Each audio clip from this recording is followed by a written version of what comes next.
Here I am in rural North Central Florida where there is no basement. Because do you know what would happen if you tried to put a basement here? It'd flood. You're right. Exactly. You would be underwater. So Billy Napier is underwater.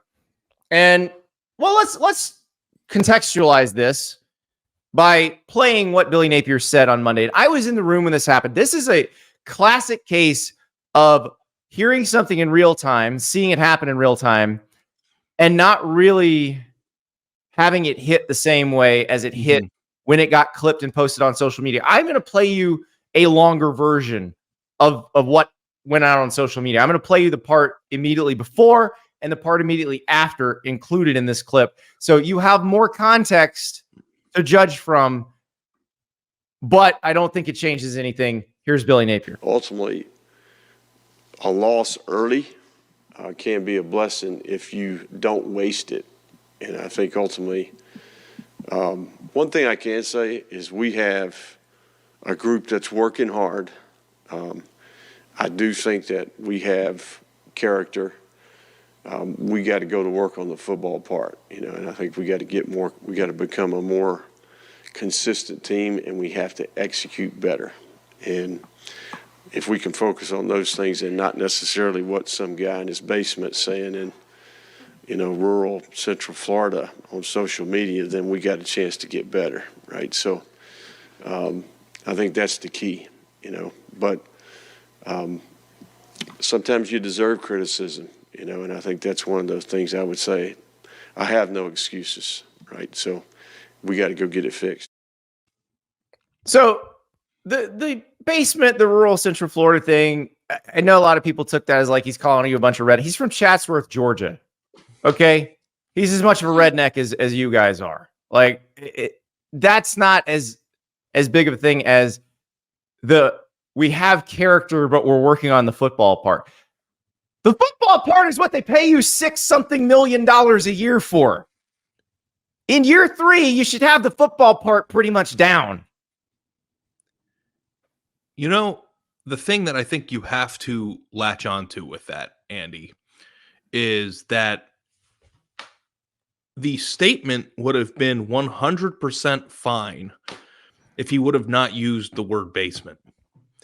I think if he said we do not have to lock in, or if we don't worry about what somebody in Central Florida is saying, or rural even Central Florida, I don't know that comment would have hit the same way that it did. But when you add in the word basement, that word has been used on social media and by sports figures for years to demean whoever is writing the message. Basically, that you're a loser who lives with your parents and you're in the basement and you don't know anything. Like that, to me, was where he slipped up. So I think I understand the point that he was trying to make, which is we need to lock in and focus on what we're doing and not let the outside criticism bother us. I just think the way that he said it was not very good, because when you start going down that road and lashing out at fans who have every right in the world to be upset by the product, it's not like they're irrational for being angry. It wasn't like you lost on a fluke play or, Miami kicked a field goal to win the game in a very highly contested battle between two really good football teams. Your team lied down at home in an opener after you spent the entire offseason telling everybody about how great it was going to be against an in-state rival that hadn't beaten you in your stadium in over 20 years. Like, I think that the rural basement part is really, really, he should not have said that. No, he shouldn't have. But I don't think it matters what he says, because I'm telling you right now, unless DJ Lagway saves him, there is no saving him, because they have reached the situation, and we saw this with Willie Taggart at Florida State. They've reached the point where it becomes a math problem. And this is how most coaching situations work. And people never want to hear this. People don't want it to be about something more than this, but it's a math problem at this point. How many dollars of donations and season ticket sales will you lose if you continue to have Billy Napier as your coach, versus how much does it cost to fire Billy Napier?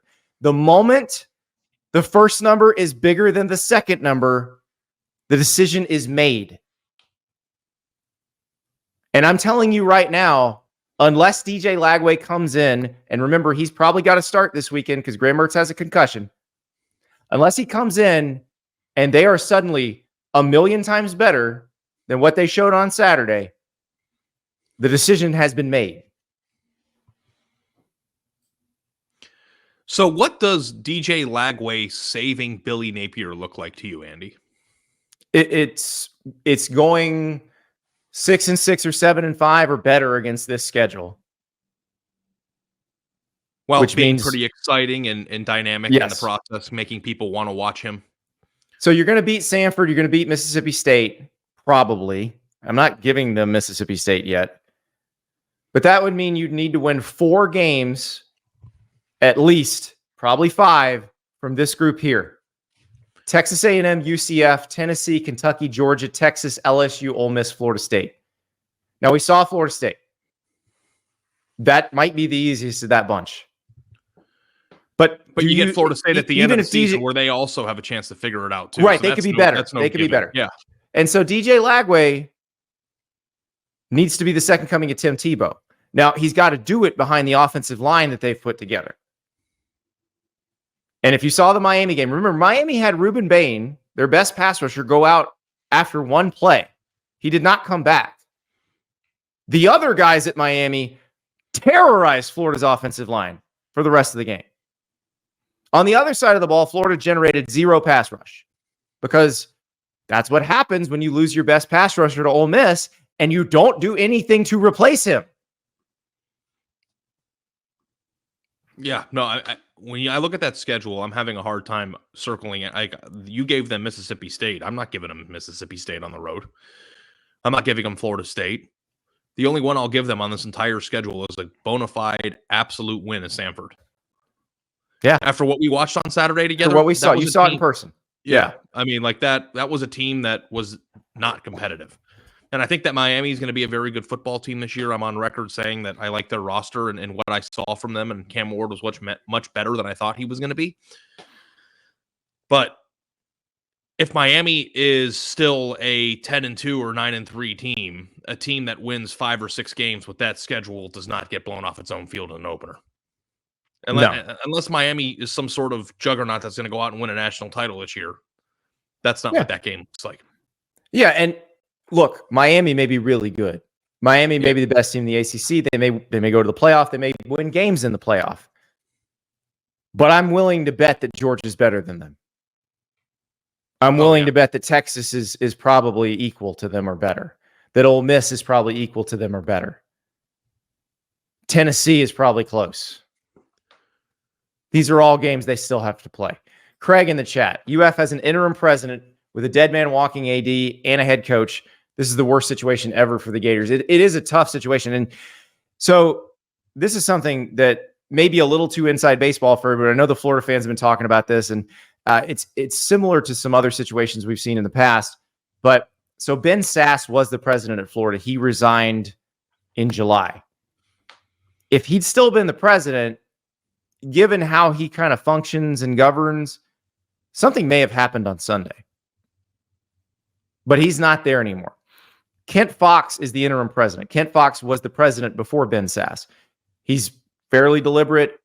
His managerial style is fairly hands-off. He doesn't really like to deal with athletics all that much. The Board of Regents would prefer not to have to deal with this. But again, the math problem is the math problem. And so the buyout, in case anybody's wondering, and this, we always talk about this already with buyouts, like it's not just the dollar figure, it's also how it's structured. And this one's not structured in a great way for Florida because it's 85% of the remaining contract. So like after this season, it would be $26 million. If you do it during this season, you just sort of prorate 85% of whatever his salary would be in that bunch. So it could be a couple more million than that. Half of it is due up front, I believe within the first 60 days. The other half is due over the life of the contract in periodic installments. So that's a poison pill that's pretty tough. They've got to come up probably with $14 million cash right off the bat, and they also have to buy out any other contracts that they would have to buy out. It's expensive. It also may be that they have to because the people who fund the NIL, the people who are paying. They want to do a stadium, like Scott Strickland, the athletic director, wants to do a stadium renovation. The people who would be giving the money for that can say, nope, not doing it. Now, I would argue you don't need to be doing a stadium renovation right now because that costs $500 million. And the much quicker, cheaper way to improve your stadium is put better players in it, possibly with a better coach. Yeah.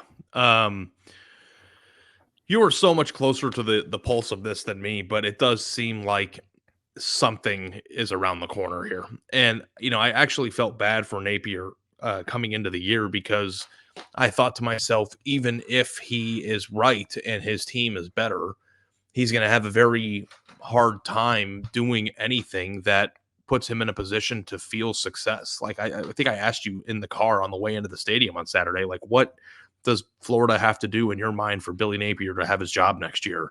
And I think you said win 8 or 9 games. And it's like, no, I said 7 games. There's 7 games. Yeah. Even 7. Even an improved Florida against that schedule would have had a hard time reaching 7 games. So you start your season off, and it's not just the L. I think it's what the L looked like too. It looked like the team regressed, and you cannot be regressing in year 3 the way that they are. Well, Stephen Wilson with a great point in the chat. Remember where Tennessee was pre-Danny White and the multitudes of dysfunction. And that's what I want to point out, because I think we need to help everybody with how things actually work now, because one of the things I've been doing during all this is I've been going, on our Gators Online, our On3 Florida site, and I've been reading the message boards, and there's a fundamental lack of understanding of how the world works in college football right now.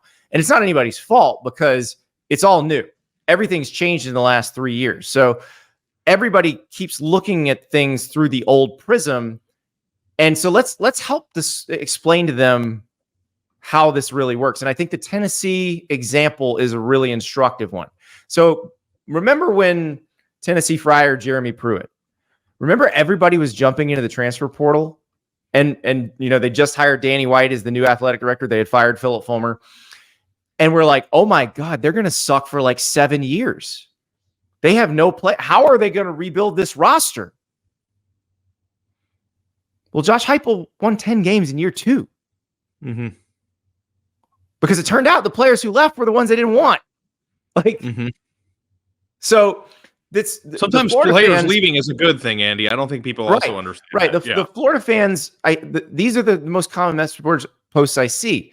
Well, if you fire Billy, the whole roster will leave. How's that a problem? Well, if you fire Billy, DJ Lagway will leave. Yes, there's always another 5-star quarterback. Like if they fire Billy Napier, there is a chance DJ Lagway will leave.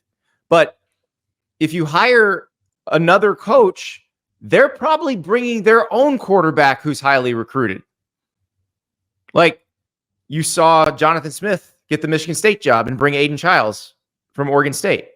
Like that's what happens now. They bring their own. So the other thing about DJ Lagway, look, he gets a pretty lucrative deal at Florida right now. If he and his family view whoever they would hire if they get rid of Billy Napier, if he and his family view that next person as an upgrade and the bag stays just as big, who's to say they don't stay? Right. Yeah. It's a very difficult proposition when you're talking about a quarterback in Lagway's position, because you have to also consider the fact that Florida fans' number one gripe with the previous regime was lack of elite level recruiting. So if you go into Texas and the Houston area and pluck a 5-star quarterback that is as talented as DJ, it almost feels like when you're a Florida fan that it's hard to duplicate that, because they had gone so many years without getting those top end players that they were so accustomed to getting in previous regimes. But you have to understand that you're not supposed to feel that way. You're not supposed to feel like getting a 5-star quarterback or a bunch of top 100 players is impossible at Florida. That's supposed to be the norm. And if you do feel that way, then you have to ask yourself, why am I feeling that way? And if why you're feeling that way is your coach, then the only thing to do is to put somebody in place that will put you in a position where you can get those players more often, so it doesn't feel like life or death when you lose them. Right. Exactly. You should never be in a position where one player leaving feels like the program's crumbling. Like, I'll give you an example. Alabama this year. Caleb Downs is the best safety in America. He may be the best defensive player in America. They lost him. Did Alabama's program go to seed after that? No. Because they had a bunch of other really good players. And that's what happens when you recruit a bunch of good players. You can lose one. When you only recruit a few good players, you freak out about losing one, but you don't realize the problem is not that you lost the good player. It's that you only had a few good players to start with. Exactly. The truth, and this is another message board one, never let your message boards hire a coach. The truth says, just throwing it out there, what if Urban goes back to Florida? What if? The thing about Urban Meyer, who won 2 national titles at Florida, and you covered Urban at Ohio State. So we've both covered Urban Meyer as beat writers. We know how he operates. The way he coaches will not work in this version of college football because it is much closer to the NFL, where he failed miserably, than the old version of college football.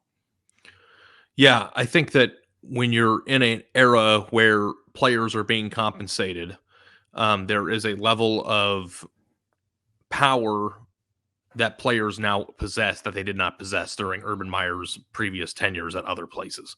And I think that I don't know if this is the right word, Andy, or if you would agree with this, but I think that he did kind of reign by fear a little bit. Kind of made people in the building, have to earn the right for him to know their name. And, even when there was no payments, it was a situation where some players just could not and would not play for him. So, I don't know if reaching back for coaches who were successful in 2009 is the answer, because we've seen some coaches that are still head coaches now struggling with the transition. And I don't know this for a fact, but I know, like, maybe in my gut, that I think it's possible that Nick Saban would still be coaching right now if the sport didn't change as much as it did. So, like, when you go back and you look at previous coaches and you long for the success that they had, you have to ask yourself, what would Urban Meyer look like in the NIL era? What would Urban Meyer look like in the transfer portal era? Now, he adapted and did a pretty good job of making changes when Ohio State came up short during his time there,